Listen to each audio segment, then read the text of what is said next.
What's up, guys, and thanks for tuning in for another episode of Two Car Garage. We just finished up our last project. If you didn't watch it, be sure you go back because it was a good one. It was a 2005 Honda VTX 1800, the biggest V-twin in the world when it was made back in the day. It's an awesome bike. It's a ripper, right? So go back and watch it. And the last video of the series, we took it on a burn. It's a pretty good one. So be sure you go back and watch it if you didn't already do it. So that brings us to today for our new project reveal. Now, I wasn't actually anticipating this one, but a buddy dropped it off and said he needed some help. So it's on the lift now, ready to go. Let's check it out and I'll tell you the plan for it.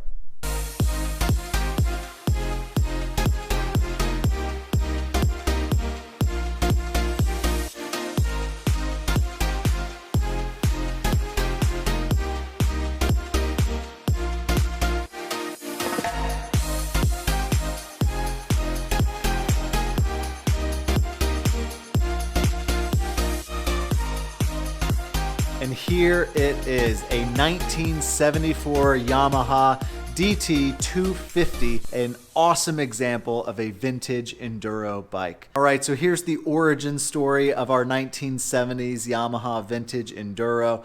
I have a buddy who races these in vintage off-road racing. Although he is awesome at racing them, he's a middle-aged guy, really busy, and has enough time to race on the weekends, but not really enough time, desire, skill set to work on them. So he picked this one up a little while ago, started doing a little stuff to it, but now I need to finish it off and build it to be race ready. Now, I believe the frame and everything else is a 1974 Yamaha DT. The DT was like the dual sport enduro version, right? So it came with signals, it came with lights.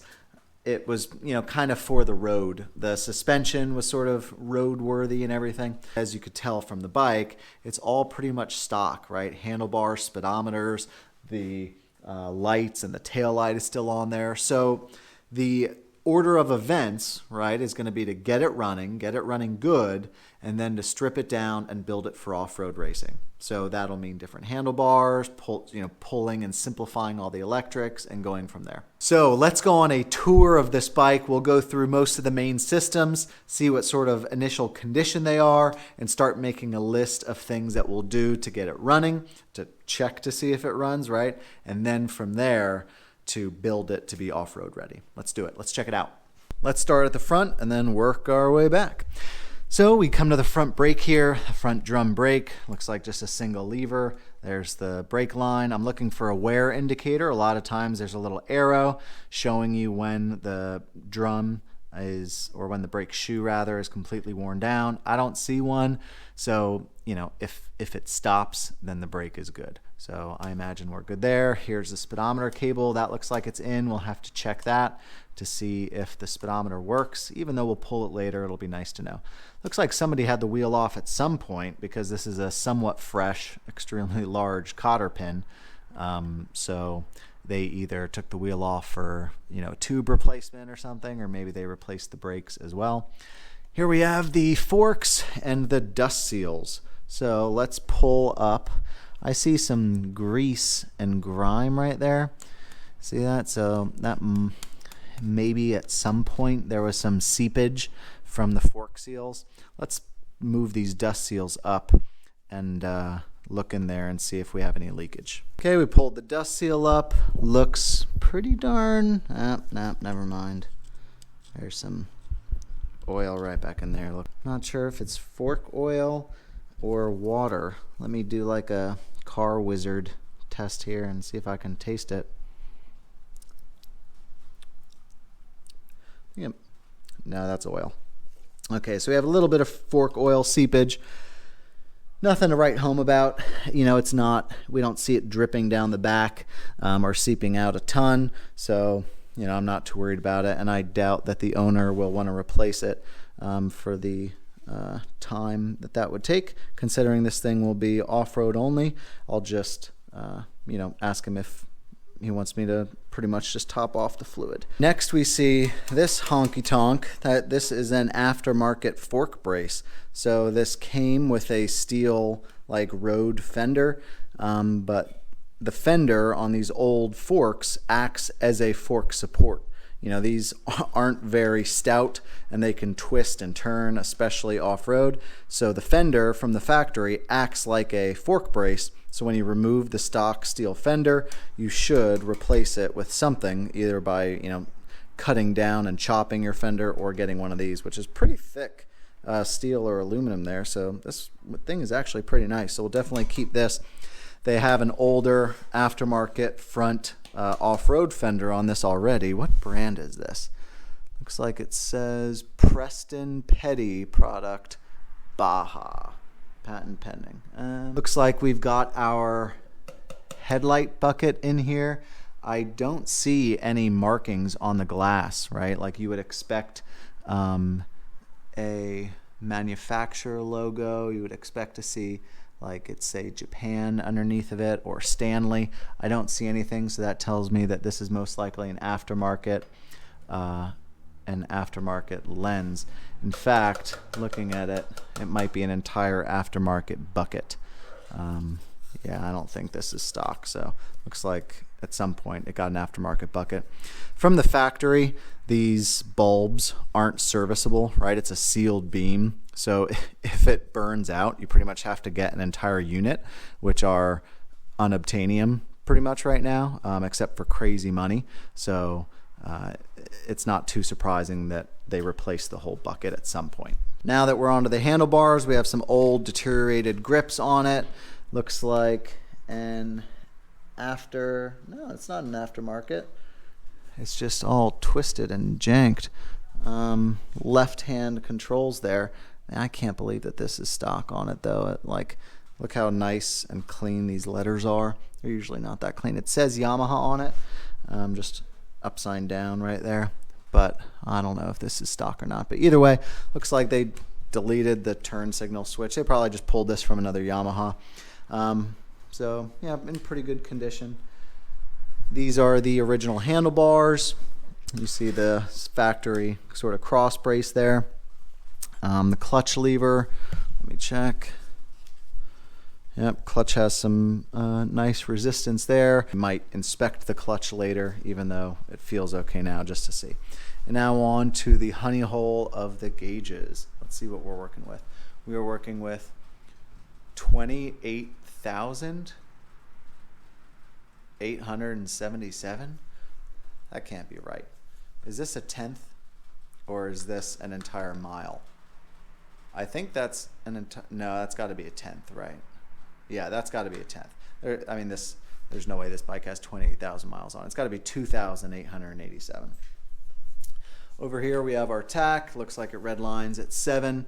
Like I said, once we build this thing up, we're going to pull all this stuff anyway. Over to this side, we have this like stray wire running to the right side switch, which we see the off and run. So they probably ran this as like a kill switch line or something. And here we have a janky throttle just sticking up in the middle of nowhere. Our front brake is decent. Okay.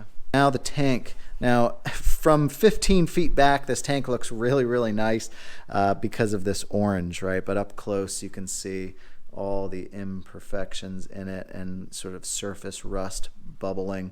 And trust me, being off-road and like, you know, single track racing, dumping this thing all the time, I am not gonna get too upset when I see this tank next time all dented up and everything, just because it's, you know, not in amazing condition right now. But surprisingly, there aren't any like big dents on it, you know. These things are worth some money in good shape, but well. Pop the fuel cap, and now here's a big ticket item to check, is the inside of the tank for rust. Let's see what we're looking at here. Looks pretty nice. Looks really, really nice, actually. Holy spumonies. Real clean. Good. That's great news. The inside of the tank is nice and clean. The seat, no tears on the top of it. Looks like we have a It's not even a seam, but just a tear in the back, but the white Yamaha lettering is still really nice. Here's our seat latch. It's already unlatched. Let's pop it up and see what we have under here. All right, the seat pan isn't super rusty. We've got, and this is going to be a big tricky spot, we've got a battery. So I think the DTs anyway, right, or in some years and everything, need to have a battery to run, but then some other ones don't. So that's going to be a big sticking point is, am I going to be able to strip this entire bike down and just run right off the magneto basically, or will we need a battery? The earlier 1970s Yamahas had the exhaust come up the side almost like a scrambler style, and then they switched over to where it goes underneath, it crosses over and comes out the side like this. On the left hand side we see an aftermarket fuel petcock with a giant tap fuel line. The fuel tank is empty, so nothing's hooked up to our carb right here. Looks like a Mikuni carb, probably stock, really janked together. I mean, it doesn't look like it's rusted apart or anything. We have like a sort of wire held intake going on right there, but whatever. Oh, that's interesting. Look, the exhaust crosses over where the throttle cable goes in for the slide, right? These are like round slide Mikunis. So the exhaust had to be indented right here for the throttle tube. And they covered the throttle tube in steel coil so it wouldn't like melt through the coating being right next to the exhaust there. See that? Huh. Neat. Like, that's a lot of extra work from the factory just because it's right over top of the carburetor. So we'll have to look at the carb. He said it ran fine, but you know, we're probably gonna pull it anyway, make sure it's jetted correctly. The chain looks like it's in pretty good shape. It's a DID 520 chain, so definitely not the original chain.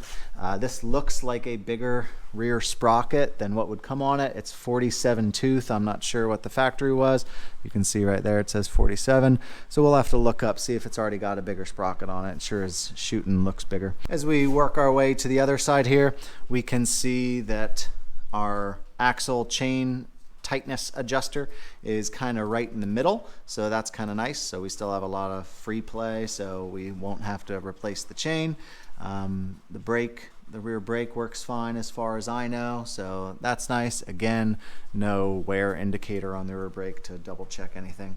Our rear torque bar here doesn't look like it was taken off in a very long time by the look of this cotter pin.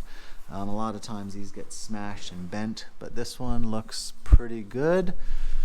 Working our way up, we see some unplugged electricals here, some other random. This is our rear brake light switch, and here is our intake for the carb. You can see how it comes out at a 90, and then we just have a foam uni filter on it. We'll probably replace this with something else. Kickstart only, of course, on these old two-strokes. So this has got to be our tack cable here that goes in. Oh yeah, look at that. All right, so our tack cable's ripped out. It plugs in right there. It's just chilling right here. So we'll have to figure something out with that. I'm not sure if we can just leave that open, or maybe we can make a plug for it because we're pulling the tack. Here's the line coming from the flywheel magneto. Looks like it's a four wire system, so we'll have to figure out how to hook that up. This side of the Mikuni carb looks a little worse off than the other side. Let's see if our choke functions pretty good. And now we check out our two-stroke cylinder head here. All these rubber vibration dampeners are in and look like they're in good shape. Our clutch side over here. This does have, right, these were auto injection. So what that means is this is our two-stroke oil tank, and it feeds down to an oil pump in here that is also hooked up to, I believe, the throttle. So when you twist the throttle, it puts more oil right into the cylinder. So it delivers it into the cylinder for you. That way you don't have to mix your own oil. The DT that I used to have, I kept it. It worked fine. I adjusted it. But a lot of older guys, and what he wants to do is just eliminate that and mix the gas himself. So I'll pull this, make sure that it's eliminated correctly, and then we might even pull this tank off. Why have it there if we're not using it? Again, the exhaust, surface rust, but doesn't look too bad at all. Going in, yeah, it looks pretty good. We have another random cable. This is probably our oil injection cable. Like I said, when you pull the throttle, it not only opens up the carb slide, but injects oil too. So that's probably what that is hanging there. Don't see any major rust on the frame. Steering head looks okay. All right, so there you go. So this should be an exciting project as we sort of start from bare bones, see if we can get it running, see if we can get it running well, and then build it into a vintage off-road machine. So thank you guys so much for tuning in for another episode of Two Car Garage. Be sure you tune in next week as we continue building our 1974 Yamaha DT250 Enduro. Thanks.